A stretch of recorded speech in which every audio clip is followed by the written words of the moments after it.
Hello दोस्तों, video में आपका स्वागत है। मैं हूं राकेश कुमार और आप देख रहे हैं GIS NCERT। दोस्तों, आज हम हल करने वाले हैं कक्षा 10 के गणित विषय की प्रश्नावली 12.2 के क्वेश्चन नंबर 1 से लेके क्वेश्चन नंबर 4 तक। ठीक है, बाकी इससे पहले जो प्रश्नावली है 12.1 वो मैंने इससे पहले वीडियो में हल करके बताई है। अगर अभी तक आपने वह वीडियो नहीं देखी है तो ऊपर आई बटन पर आपको उस वीडियो का लिंक मिल जाएगा। आप लिंक पर क्लिक करके उस वीडियो को देख सकते हैं। ठीक है, तो चलिए फिलहाल आज की वीडियो को शुरू करते हैं। ये देखिए, यह है प्रश्नावली का पहला क्वेश्चन और इसमें कहा गया है एक ठोस एक अर्धगोले पर खड़े एक शंकु के आकार का है जिनकी त्रिज्याएं हैं 1 सेंटीमीटर तथा शंकु की ऊंचाई उसकी त्रिज्या के बराबर है। इस ठोस का आयतन पाई के पदों में ज्ञात कीजिए। ठीक है, तो चलिए इसका आंसर देखते हैं। ये देखिए, यह है प्रश्नावली के पहले क्वेश्चन का सॉल्यूशन। जैसे ही क्वेश्चन में कहा गया है कि एक ठोस एक अर्धगोले पर खड़े एक शंकु के आकार का है। यहाँ पर आप देख सकते हैं एक ठोस है ये, और ये एक अर्धगोले पर एक शंकु खड़ा है, इस तरीके के आकार का है। इसमें जिनकी त्रिज्याएं हैं 1 सेंटीमीटर, अर्धगोले की भी और शंकु की भी, दोनों की त्रिज्याएं जो है 1 सेंटीमीटर है तथा शंकु की ऊंचाई उसकी त्रिज्या के बराबर है। त्रिज्या कितनी है? 1 सेंटीमीटर, तो ऊंचाई भी कितनी हो जाएगी? 1 सेंटीमीटर ही हो जाएगी।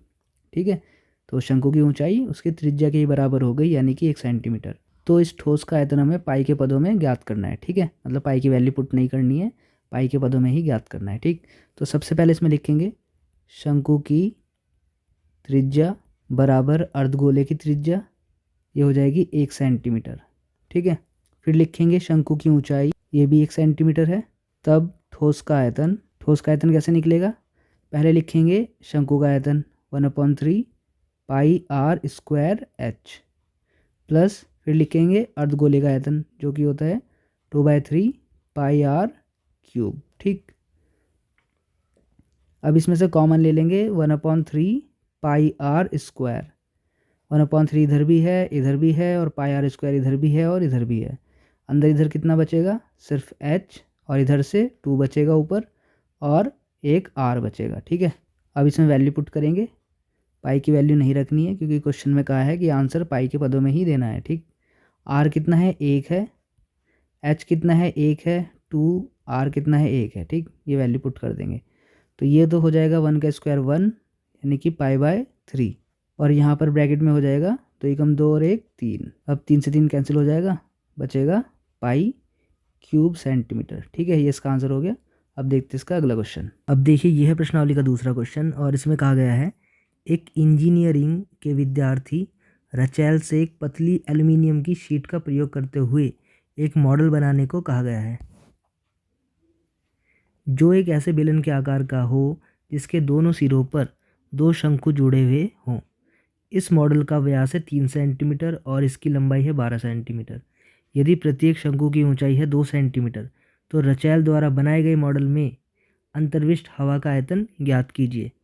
यह मान लीजिए कि मॉडल की आंतरिक और बाहरी विमाएं लगभग बराबर है। ठीक है, तो चलिए इसका आंसर भी देखते हैं। अब देखिए, यह है दूसरे क्वेश्चन का सॉल्यूशन। जैसे क्वेश्चन में कहा गया है एक इंजीनियरिंग के विद्यार्थी रचेल से एक पतली एल्युमिनियम की शीट का प्रयोग करते हुए एक मॉडल बनाया।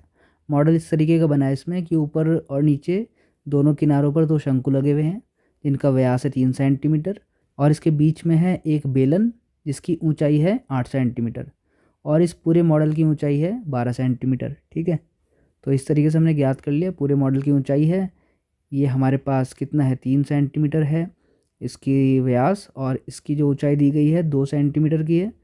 तो 2 और 2 4, और बीच में कितना रह जाएगा? 8। ठीक, तो ये टोटल हो गया 12।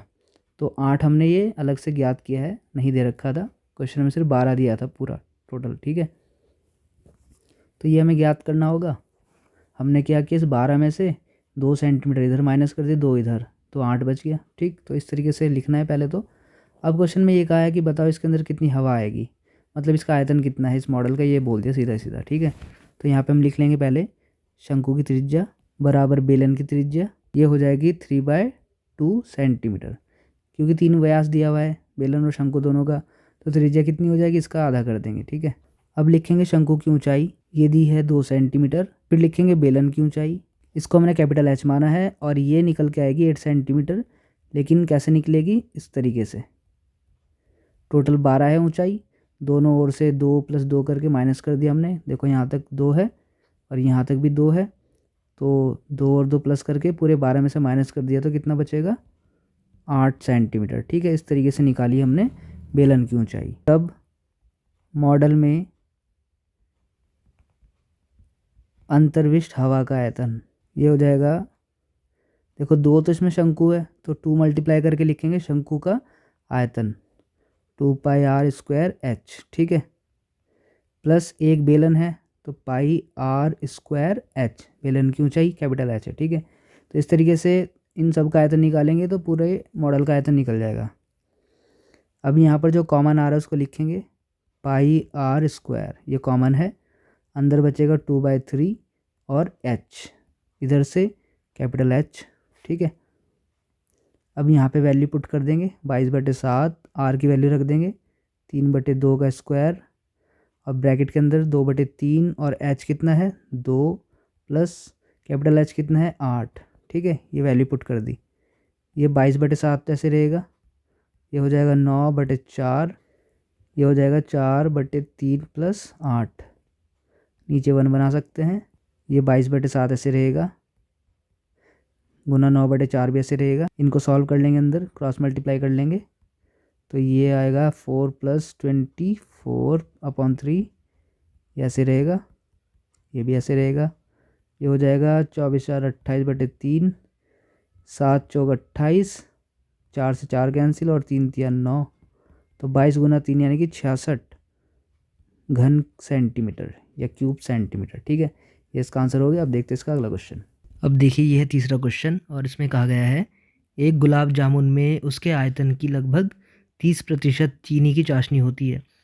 45 गुलाब जामुनों में लगभग कितनी चाशनी होगी यदि प्रत्येक गुलाब जामुन एक बेलन के आकार का है जिसके दोनों सिरे अर्धगोलाकार हैं तथा इसकी लंबाई है 5 सेंटीमीटर और व्यास है 2.8 सेंटीमीटर। आकृति आप देख सकते हैं यहाँ पर। ठीक है, तो चलिए इसका आंसर देखते हैं। अब देखिए यह है तीसरे क्वेश्चन का सॉल्यूशन। जैसे क्वेश्चन में कहा गया है इसमें गुलाब जामुन है 45 और जो चीनी की इसमें चाशनी डली हुई है ना, वो एक गुलाब जामुन का जो आयतन है उसका 30% चाशनी डली है उसके अंदर। ठीक है, और इसमें दिया हुआ है कि जो प्रत्येक गुलाब जामुन है एक बेलन के आकार का है इसके दोनों सिरे अर्धगोलाकार है, इसकी लंबाई भी दे दी है 5 सेंटीमीटर, व्यास भी दे दिया है 2.8 सेंटीमीटर। तो इसमें हमें बताना है कि 45 गुलाब जामुन में कितनी चाशनी होगी ये बताना है। ठीक है, तो वो तो आयतन के हिसाब से पता चलेगा। पहले एक गुलाब जामुन का आयतन निकालेंगे, फिर उसकी 45 से मल्टीप्लाई करेंगे। ठीक है, 45 गुलाब जामुन का आयतन निकल जाएगा, उसके बाद उसका 30% निकालेंगे तो आंसर आ जाएगा। ठीक है, बाकी आप यहाँ पे आकृति में देख सकते हैं। ठीक है, पूरे गुलाब जामुन की लंबाई है और अर्धगोले का जो व्यास है 2.8 सेंटीमीटर है, तो उससे हमने त्रिज्या निकाल दी इसकी 1.4 सेंटीमीटर। ठीक है, तो 1.4 इधर से और 1.4 इधर से, 2.8 इस 5 सेंटीमीटर में से माइनस किया हमने तो 2.2 आ गया यहाँ पर। ठीक है, तो इस तरीके से बेलन की लंबाई भी निकल गई है। ठीक, या ऊंचाई हम कह सकते हैं इसको। ठीक, अब यहाँ पे लिखेंगे प्रत्येक अर्धगोले की त्रिज्या बराबर बेलन की त्रिज्या, ये हो जाएगी 2.8/2, क्योंकि 2.8 व्यास दिया था तो इससे 1.4 सेंटीमीटर निकल जाएगा। ठीक है, त्रिज्या।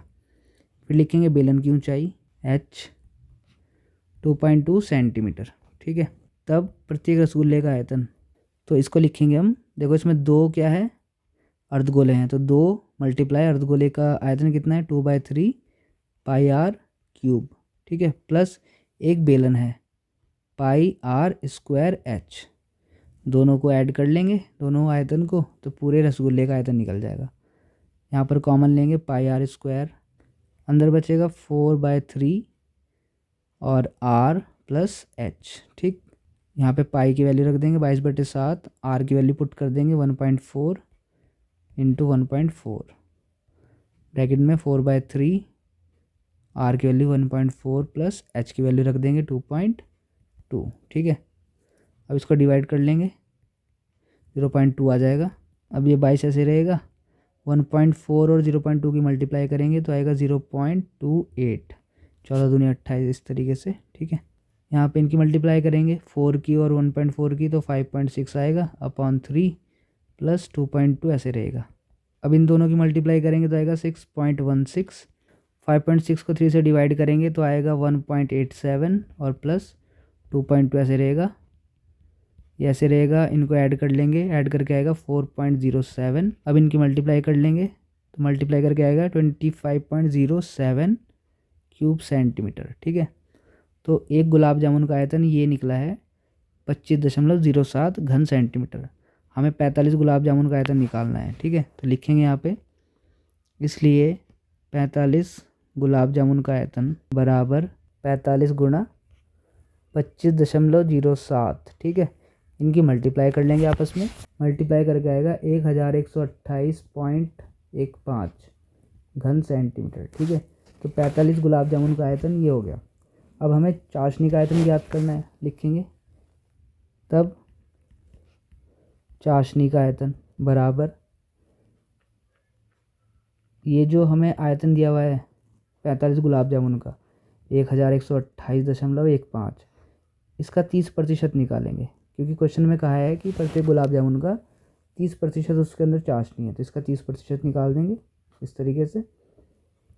ये 1128.15 ऐसे रहेगा। 30 को 100 से डिवाइड करेंगे तो 0.3 आएगा। इनके आपस में मल्टीप्लाई कर लेना, मल्टीप्लाई करोगे तो आएगा 338.45 घन सेंटीमीटर। ये इसका आंसर हो गया। ठीक है, तो इस प्रकार से करना था। अब देखते इसका अगला क्वेश्चन। अब देखिए यह चौथा क्वेश्चन, और इसमें कहा गया है एक कलमदान घनाभ के आकार की एक लकड़ी से बना है जिसमें कलम रखने के लिए 4 शंक्वाकार गड्ढे बने हुए हैं। घनाभ की विमाएँ हैं 15 सेंटीमीटर, 10 सेंटीमीटर और 3.5 सेंटीमीटर। प्रत्येक गड्ढे की त्रिज्या है 0.5 सेंटीमीटर और गहराई है 1.4 सेंटीमीटर। पूरे कलमदान में लकड़ी का आयतन ज्ञात कीजिए। ठीक है, तो चलिए इसका आंसर भी देखते हैं। अब देखिए क्वेश्चन नंबर 4 का सॉल्यूशन है। जैसे क्वेश्चन में कहा गया है एक कलमदान दिया गया है, ये घनाभाकार है, ये घनाभ के आकार का। इसके अंदर 4 ये शंकु आकार खोल काट लिए अंदर से। ठीक है, तो हमें बताना है ये जो घनाभ है इसका पूरे का आयतन शंक्वाकार खोल काटने के बाद। ठीक है, इसमें हम क्या करेंगे, सबसे पहले तो हम पूरे घन का आयतन ज्ञात कर लेंगे। ठीक है, फिर उस आयतन में से इन चारों शंक्वाकार खोल के आयतन को माइनस कर देंगे, तो पूरे कलमदान में जो लकड़ी है उसका आयतन ज्ञात हो जाएगा। ठीक है, क्वेश्चन के हिसाब से जो कहा गया है। ठीक, तो सबसे पहले इसमें लिखेंगे घनाभ की लंबाई, फिर लिखेंगे चौड़ाई, फिर लिखेंगे ऊंचाई LBH। ये क्वेश्चन में दिया है यहाँ पर विमाएँ 15 सेंटीमीटर हो गया इसकी लंबाई, 10 सेंटीमीटर हो गई इसकी चौड़ाई और 3.5 सेंटीमीटर हो गई इसकी ऊंचाई। ठीक है, अब लिखेंगे शंक्वाकार गड्ढे की त्रिज्या, ये हो जाएगी 0.5 सेंटीमीटर। फिर लिखेंगे शंक्वाकार गड्ढे की गहराई, ये बोल देंगे कैपिटल H, ये हो जाएगी 1.4 सेंटीमीटर। फिर लिखेंगे इसमें तब पूरे कलमदान में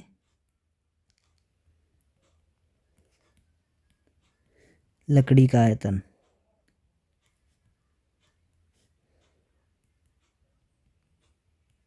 ठीक है, तो ये कैसे निकलेगा, पहले तो घनाभ का आयतन लिख लेंगे LBH, माइनस कर देंगे 4, इसमें क्या है शंक्वाकार जो गड्ढे उनका आयतन, तो ये हो जाएगा 1/3 पाई r स्क्वायर H। ठीक है, अब इसमें वैल्यू पुट कर देंगे। L कितना है 15, B कितना है 10, H कितना है 3.5 माइनस 4 इंटू 1/3, पाई कितना है 22/7, R कितना है 0.5, स्क्वायर कर लो इसका, H कितना है 1.4, 7 से इसको डिवाइड कर लो, 7 दूनी 14, 0.2 आएगा। इनकी मल्टीप्लाई कर लो, आएगा 525। 3 से 4 को डिवाइड करेंगे आएगा 1.33 गुणा 22 गुणा 0.5 का स्क्वायर करेंगे आएगा 0.25 गुणा 0.2। ठीक है, 525 ऐसे रहेगा।